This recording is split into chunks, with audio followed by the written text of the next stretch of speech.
El monte del Templo de Jerusalén nunca ha sido excavado, pero un proyecto de construcción ilegal hace 20 años abrió la puerta a algunos descubrimientos importantes. Imagina una verdad oculta bajo uno de los lugares más sagrados de la tierra. Una verdad tan poderosa que podría desafiar los libros de historia y transformar nuestra comprensión de la fe. Hablamos del monte del Templo de Jerusalén, una antigua plataforma donde la historia judía, musulmana y cristiana se ha entrelazado durante siglos. Durante generaciones, lo que yacía bajo sus cimientos permaneció completamente intacto. Pero hace unos 20 años, un acontecimiento inesperado lo cambió todo, revelando silenciosamente lo que había permanecido enterrado durante milenios. Antes de continuar, les agradeceríamos mucho su apoyo. Un me gusta y una suscripción nos ayudan muchísimo. Gracias. Lo que los científicos descubrieron bajo este antiguo yacimiento hizo más que confirmar tradiciones arraigadas. Reveló evidencias tan sorprendentes que podrían obligar al mundo a replantearse la historia, la religión e incluso la ciencia misma. El descubrimiento se mantuvo en estricto secreto durante meses. Pero ahora, finalmente, comienzan a salir a la luz los detalles. Prepárate para descubrir historias enterradas bajo siglos de guerra, culto y oraciones susurradas. Historias de pasadizos subterráneos perdidos e inscripciones antiguas que parecen hablar de una presencia divina. La ciudad vieja de Jerusalén se alza sobre las colinas como una corona tallada en piedra. Sin embargo, entre todos sus monumentos, ninguno tiene mayor significado que el Monte del Templo, conocido como Haram al-Sharif en árabe y Jajabayet en hebreo. Esta vasta plataforma de piedra caliza está envuelta en leyendas y sigue siendo uno de los lugares más sagrados, controvertidos y misteriosos de la tierra. Para los judíos, es el lugar más sagrado de todos. Hace casi 3000 años, el rey Salomón construyó aquí el primer templo, que se cree albergó el Arca de la Alianza, reposando bajo querubines dorados y lleno de la presencia de Dios. Tras su destrucción y el exilio babilónico, el segundo templo se erigió en el mismo lugar, solo para ser destruido nuevamente por los romanos en el año 70 después de Cristo. Para los musulmanes, esta tierra es el santuario sagrado, el lugar desde donde se cree que el profeta Mahoma ascendió al cielo durante su viaje nocturno.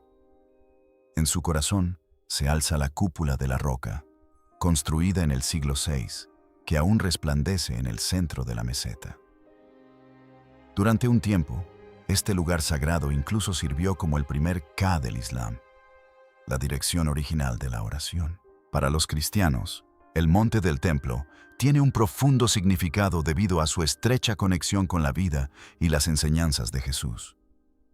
Fue allí donde él confrontó la corrupción en los atrios del templo, volcando las mesas y declarando que el lugar era una casa de oración, no un mercado. Sin embargo, más allá de los santuarios y edificios sagrados visibles, esta solitaria colina oculta una historia mucho más antigua y profunda. Una historia que yace oculta bajo la superficie, a la espera de ser revelada. Su historia no está escrita solo en libros, sino en capas de piedra enterrada y secretos sellados bajo siglos de conflicto y devoción. Una historia que los eruditos han soñado durante mucho tiempo con desvelar. Con el tiempo, un imperio tras otro dejó su huella en el monte del templo. Los persas permitieron al pueblo judío reconstruir su templo. Los griegos profanaron el lugar sagrado. Los romanos destruyeron por completo el segundo templo. Los bizantinos erigieron iglesias en el sitio. Posteriormente, los omeyas lo transformaron construyendo la cúpula de la roca y la mezquita de Al-Aqsa. Luego llegaron los cruzados, los otomanos y los británicos. Cada uno transformó la montaña, reforzó sus muros y redefinió su papel. Sin embargo, a pesar de todas estas convulsiones, una creencia perduró. Este lugar es más que sagrado, es singular. No es simplemente un santuario, sino un punto de encuentro entre el cielo y la tierra. Según la antigua tradición, es la morada de la Shekinah, la presencia divina misma. En la creencia judía, Esto se refiere al Espíritu de Dios, quien supuestamente reposó en el lugar santísimo, en lo profundo del templo, entre las alas de los querubines dorados. Y a pesar de siglos de destrucción y reconstrucción, esa creencia nunca ha desaparecido. Pervive en oraciones, escritos antiguos y las poderosas tradiciones que rodean el monte del templo, incluso hoy. Sin embargo, a pesar del enorme peso de la historia y la fe ligadas a este lugar, lo que yace bajo él ha permanecido en gran medida inexplorado. Las sensibilidades religiosas y las tensiones políticas han impedido durante mucho tiempo las excavaciones científicas completas. Solo esfuerzos limitados, como la construcción de túneles en las cercanías o obras no autorizadas, han ofrecido breves atisbos fortuitos del subsuelo. Incluso esos momentos sugerían que algo increíblemente antiguo aún espera ser redescubierto. Esa era la situación hasta finales de la década de 1990. ¿Qué cambió entonces? La excavación de la mayoría de los yacimientos antiguos suele ser sencilla. Los investigadores obtienen los permisos, traen el equipo necesario y dejan que el terreno revele lentamente sus secretos. Pero el monte del templo es diferente a cualquier otro lugar en la tierra. Bajo esta plataforma sagrada yace el núcleo espiritual de tres de las principales religiones del mundo. Junto a él se encuentra una mezcla explosiva de política, poder y creencias. Tan volátil que incluso un simple golpe de pala podría desatar la indignación mundial. Ya en el siglo XIX, los eruditos se sentían atraídos por lo que se ocultaba bajo tierra. Uno de los primeros fue el ingeniero militar británico Charles Warren, quien exploró pozos profundos, sistemas y túneles antiguos bajo Jerusalén. Lo que encontró: cámaras excavadas en la roca, sistemas de agua y misteriosos espacios vacíos, no hizo sino aumentar el misterio.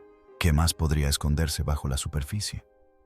Pero estos descubrimientos tuvieron un precio. Poco después de que se conocieran los hallazgos de Warren, las autoridades religiosas prohibieron el acceso. Excavar bajo el monte del templo dejó de ser controvertido para convertirse en algo impensable. No se trataba simplemente de un yacimiento arqueológico, sino de una tierra imbuida de un profundo significado sagrado, donde la ciencia debía ceder ante la fe. Desde entonces, no se ha realizado ninguna excavación arqueológica oficial a gran escala directamente bajo el monte del templo.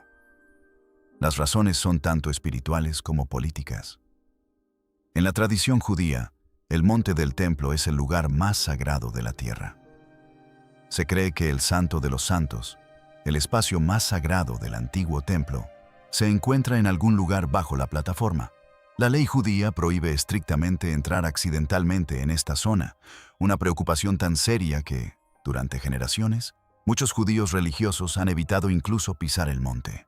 Para los musulmanes, el lugar es igualmente sagrado. Es el hogar de la cúpula de la roca y la mezquita Al-Aqsa, el tercer lugar más sagrado del Islam. Por ello, la autoridad religiosa sobre el monte ha recaído durante mucho tiempo en el Waqf islámico, una organización con sede en Jordania que protege fervientemente el sitio. El acuerdo entre Israel y el Waqf es extremadamente delicado, y cualquier acción que se considere una amenaza al control musulmán podría desencadenar violencia, disturbios generalizados y graves repercusiones diplomáticas. Por eso, incluso cuando surgen indicios de descubrimientos importantes, el terreno permanece intacto. Como dijo un arqueólogo, excavar aquí no se trata solo de historia, se trata de guerra y paz. A finales de la década de 1990, ocurrió algo totalmente inesperado. Durante unas obras de construcción y reparación no autorizadas en el monte del templo, cientos de camiones cargados de tierra fueron retirados y vertidos en el valle de Kidron, a las afueras de las murallas de la ciudad vieja de Jerusalén. En un instante, miles de años de historia potencial quedaron esparcidos sin documentación, supervisión ni protección. La mayoría de la gente habría dejado que esa tierra desapareciera para siempre. Pero un grupo de arqueólogos israelíes reconoció una oportunidad única. En 2004, pusieron en marcha lo que se convertiría en uno de los proyectos arqueológicos más singulares de la época moderna. El proyecto de cribado del Monte del Templo. Año tras año, voluntarios trabajaban en un parque público de Jerusalén Este, removiendo minuciosamente la tierra desechada, cubo a cubo. Lo que descubrieron fue extraordinario. Se recuperaron más de 500.000 objetos, ofreciendo una visión sin precedentes de miles de años de actividad humana relacionada con el Monte del Templo. Entre la tierra, hallaron monedas que datan de la época del rey Herodes, puntas de flecha de la época de las cruzadas y joyas finamente elaboradas del período islámico. No se trataba de simples desechos de construcción, era historia que, sin saberlo, había sido retirada y desechada. Entre los restos fragmentados se escondían indicios de algo mucho más antiguo, algo profundamente sagrado. A medida que los investigadores examinaban los hallazgos, comenzaron a surgir patrones. Muchos artefactos estaban relacionados con la pureza ritual, los actos de culto y los objetos asociados con el santuario interior. Pero lo que realmente los asombró fue la frecuencia con la que aparecían objetos del primer período del templo. Una época que muchos eruditos habían descartado durante mucho tiempo como poco más que una leyenda. Esto ya no era solo una historia olvidada. Era evidencia, prueba de que, en lo profundo del monte del templo, aún persistía una verdad oculta, una tragedia que la propia tierra se esforzó por ocultar. Lo que comenzó como un simple rescate para salvar tierra desechada pronto, se convirtió en algo mucho más importante. A medida que se disipaba el polvo y se estudiaban los fragmentos, el proyecto de cribado del Monte del Templo adquirió un significado completamente nuevo. Los investigadores se dieron cuenta de que no estaban desenterrando restos al azar, sino que estaban siguiendo un rastro claro que conducía directamente al corazón del culto antiguo. Un fragmento de cerámica roto, una vez limpiado, reveló diseños pintados que datan del siglo VI a.C., la época del primer templo. Siguieron más hallazgos. Piezas de lámparas de aceite, huesos de animales carbonizados y fragmentos de vasijas ceremoniales. Al principio, parecían descubrimientos arqueológicos típicos. Entonces, apareció algo extraordinario. Un pequeño trozo de arcilla endurecida llamó la atención de un miembro del equipo. Desgastado, plano y agrietado por el paso del tiempo, se identificó como un buller, una impresión de sello que se usaba antiguamente para asegurar pergaminos oficiales. Bajo el microscopio, emergió una inscripción en antiguo paleohebreo. Decía, Galiahu, hijo de Imma, un nombre que se remonta a un pasado lejano. En el libro de Jeremías, Imma aparece como una familia sacerdotal que sirvió durante el período del primer templo. Este diminuto sello no solo sobrevivió al paso del tiempo, sino que confirmó que una persona real vivió tras un nombre que muchos consideraban simbólico o mítico. Y no fue un hallazgo aislado. Surgieron más sellos, algunos con nombres y títulos que coincidían con los de los registros bíblicos. Otras estaban marcadas con símbolos sagrados, manoras, puertas de templos y vestimentas sacerdotales. No se trataba de falsificaciones modernas.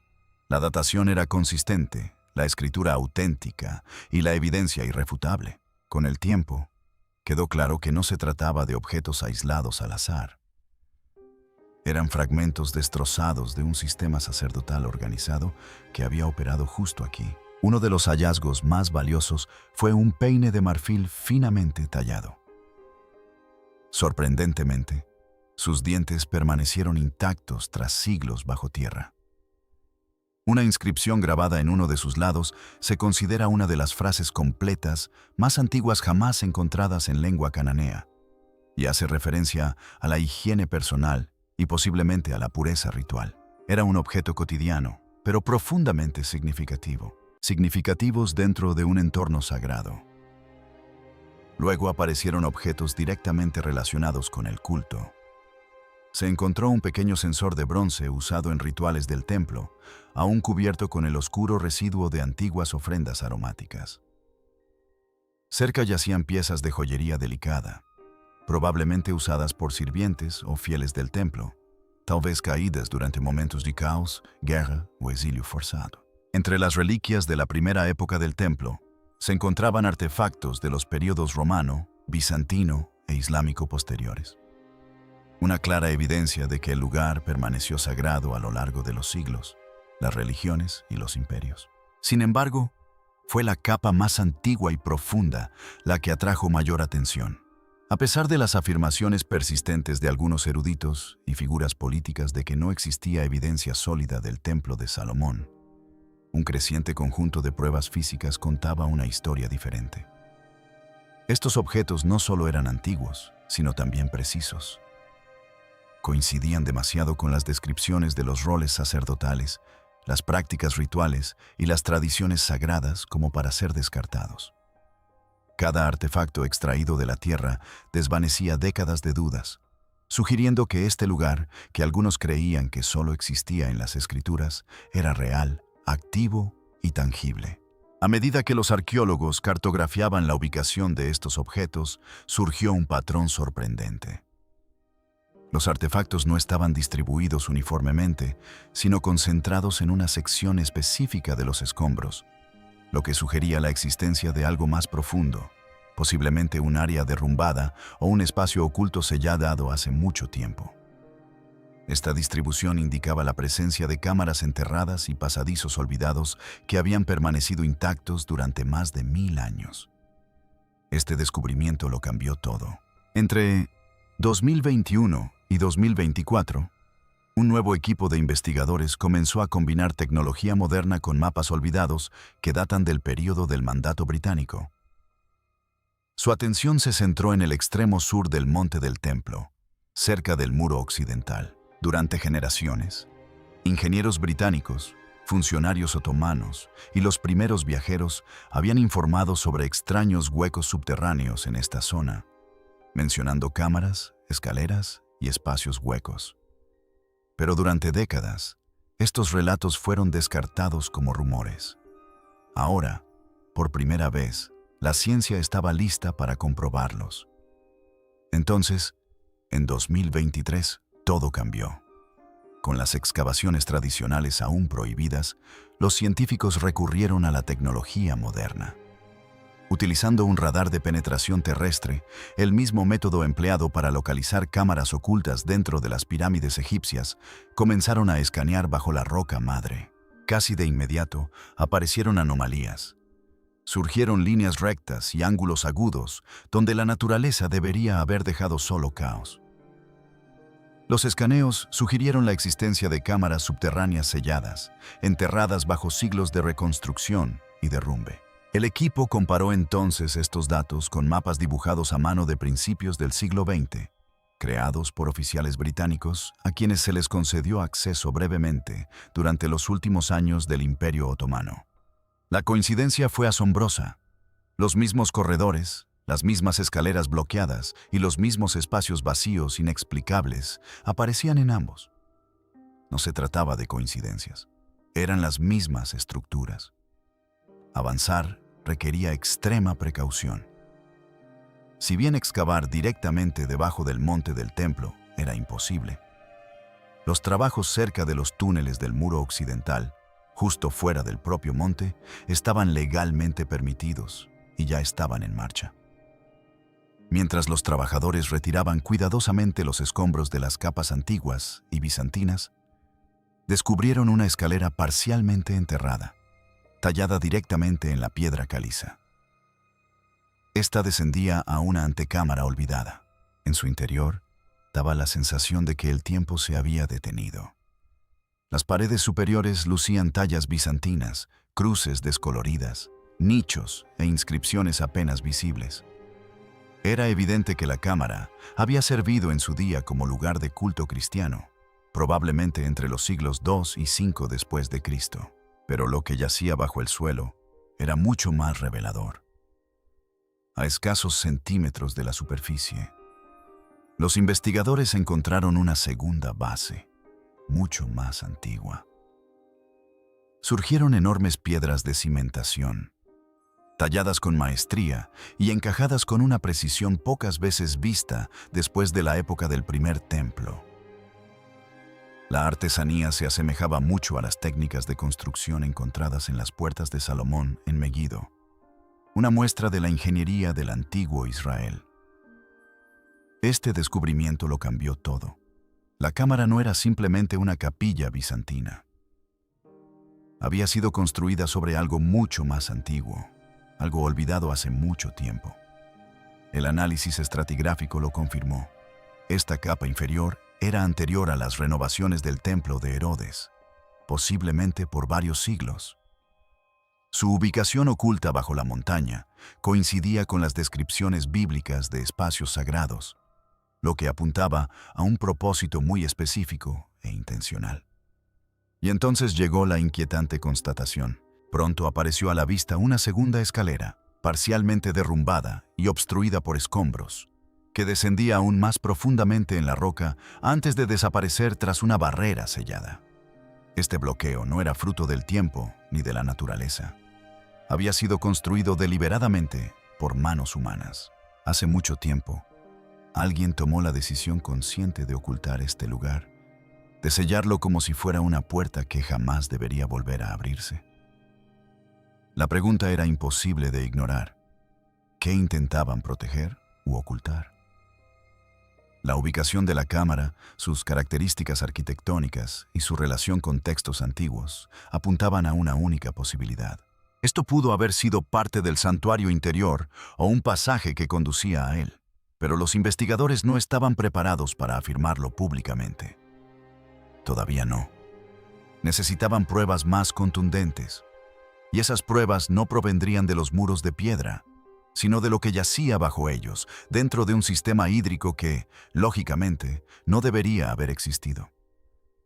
Para entonces, el equipo ya había confirmado que algo sagrado y antiguo se encontraba en esta montaña. Pero lo que siguió hablaba menos de objetos rituales y habitaciones selladas y más de una ingeniería brillante. Sugería que quienes construyeron aquí no solo eran profundamente religiosos, sino también extraordinariamente avanzados en su comprensión de la construcción y el diseño. Al analizar el suelo bajo el borde sur del monte del templo, los científicos descubrieron una serie de espacios subterráneos interconectados. No se trataba de tumbas ni de almacenes. Tenían una forma suavemente curvada, estaban tallados con precisión y recubiertos con un inusual yeso impermeable. A medida que los investigadores cartografiaban los espacios, surgió un patrón claro. Se trataba de un extenso sistema de agua subterráneo. Silos, canales y acueductos excavados directamente en la roca madre. No debería haber estado allí. La datación por radiocarbono de los depósitos minerales atrapados en el yeso dejó atónito al equipo. Las estructuras no eran ni romanas ni herodianas. Databan del primer período de los templos, entre los siglos 7 y 6 a.C. Pero ni siquiera eso fue lo más sorprendente. Lo que realmente dejó boquiabiertos a los expertos fue la enorme complejidad del sistema. Este reveló un nivel de planificación de la gestión del agua muy superior al que cualquiera hubiera imaginado para su época. Fue diseñado meticulosamente para regular el caudal, equilibrar la presión y almacenar enormes cantidades de agua en una tierra que permanece seca durante gran parte del año. Los estrechos túneles de alimentación permitían llenar los embalses con precisión, evitando el estancamiento.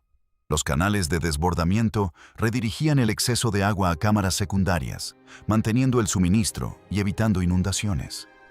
No se trataba de una simple red de alcantarillado urbano. Era infraestructura sagrada. Cuando los investigadores superpusieron la red del sistema mapeado sobre textos antiguos, surgió una conexión sorprendente. Varios embalses coincidían casi a la perfección con las ubicaciones descritas en el libro de Crónicas, que relata los preparativos de agua ordenados por el rey Ezequías y gobernantes anteriores para sustentar los rituales del templo. Una enorme pila yacía justo debajo de un área identificada en los primeros escritos judíos como el emplazamiento de un altar. Esta pila, cubierta de gruesas capas de ceniza y con leves restos orgánicos, mostraba indicios de haber sido utilizada repetidamente. Es posible que haya desempeñado un papel en las prácticas sacerdotales diarias, el lavado ritual de manos, la limpieza de instrumentos sagrados o el vertido de libaciones. Su proximidad a lo que habrían sido las zonas interiores del templo planteó profundas interrogantes. Durante años, muchos estudiosos creyeron que el culto en el primer templo era mayormente simbólico y poco organizado. Pero este sistema de agua contaba una historia muy diferente. Una historia de logística espiritual cuidadosamente planificada, diseñada no solo para la grandiosidad, sino para un propósito preciso. Si los constructores diseñaron el flujo del agua con tanta precisión, entonces todo lo demás también debió haber sido planeado. El flujo de fieles, los ciclos de purificación e incluso el momento de los sacrificios. No se trataba de una fe primitiva, era un sistema de santidad finamente ajustado que operaba con una precisión casi matemática. Lo más revelador de todo fueron las líneas del acueducto. Al rastrear su origen, los canales condujeron a los investigadores a un lugar específico bajo la montaña, una zona que había sido redescubierta recientemente tras más de 1000 años. En ese momento, lo que yacía tras la piedra sellada dejó de ser una mera especulación. Era real. A medida que los científicos profundizaban bajo el borde sur del monte del templo, pasando por antiguos túneles de agua y cámaras sacerdotales enterradas hacía mucho tiempo, se encontraron con algo para lo que nadie estaba preparado. Al final del pasaje se encontraba un umbral de piedra sellada. Durante toda una semana, el equipo de excavación avanzó hacia él, retirando cuidadosamente los escombros y documentando cada centímetro con precisión. Aún así, nada los preparó para lo que les esperaba tras aquella última barrera. La cámara era pequeña, de apenas 3 metros de diámetro. Sus paredes estaban excavadas directamente en la roca, lisas, desnudas y sin adornos. Sin embargo, lo que se encontraba en su centro lo dejó todo atónito. Allí reposaba una pila de piedra redonda y poco profunda, parcialmente llena de ceniza. A su alrededor había fragmentos de incienso quemado, pequeñas ofrendas y lámparas de aceite de arcilla ennegrecidas que databan del primer período del templo, todo dispuesto con un cuidado inquietante. A diferencia de otros espacios que habían explorado, esta cámara no mostraba signos de deterioro.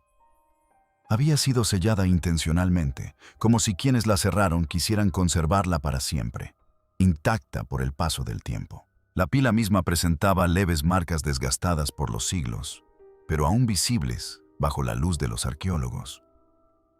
No se trataba de un ornamento ni de un diseño abstracto, sino de una inscripción tallada en hebreo antiguo. Las palabras decían: «Quien habita aquí, su espíritu jamás se aparta». La sala quedó sumida en un silencio absoluto. El poder de la inscripción residía no solo en su poética redacción, sino también en lo que implicaba. El texto evocaba antiguas descripciones bíblicas del Santo de los Santos, el santuario más íntimo del templo, donde, según las Escrituras, residía la Shekhah, la presencia divina. Era un lugar tan sagrado que solo el sumo sacerdote podía entrar, y únicamente una vez al año, en Yom Kippur. Para los antiguos israelitas, marcaba el punto de encuentro definitivo entre el cielo y la tierra. Hasta ahora, nunca se había descubierto ningún objeto físico procedente de ese espacio. Nunca había aparecido ninguna prueba concluyente. Los especialistas del equipo verificaron rápidamente la datación. Las lámparas de aceite coincidían con ejemplares de los siglos 6 y 7 a.C. La piedra de la pila era consistente con la caliza local utilizada durante la época de Salomón. Y la inscripción, su idioma, estructura y redacción coincidían perfectamente con textos religiosos del período del primer templo, algunos de los cuales habían salido a la luz recientemente entre los rollos del Mar Muerto. Más que ningún otro descubrimiento anterior, Esta cámara proporcionó lo que generaciones de arqueólogos solo habían imaginado: evidencia física y datable del área más sagrada bajo el monte del templo, en consonancia directa con la tradición bíblica. Por primera vez, se encontraron palabras asociadas con lo divino, talladas en piedra dentro de una cámara sellada oculta bajo el propio monte. Esto no era simplemente un artefacto religioso. Era la fe hecha tangible. Un momento singular donde la creencia y el mundo físico se entrelazaron. La cámara, la pila, las cenizas. Cada detalle apuntaba a la misma conclusión. Este era el lugar donde los antiguos israelitas creían que la Shekhah, la presencia divina, había morado. Los científicos quedaron atónitos. Los líderes religiosos no ofrecieron una respuesta inmediata. Incluso los escépticos más veteranos dudaron, porque, independientemente de las creencias personales, una realidad era ahora imposible de ignorar. Una presencia sagrada había sido reconocida, honrada y sellada deliberadamente bajo el monte del templo, y alguien había dejado un mensaje para asegurar que jamás fuera olvidada. Pero al difundirse la noticia del descubrimiento, las reacciones no se hicieron esperar, y no todas fueron positivas. La existencia de la cámara causó una conmoción silenciosa en los círculos académicos.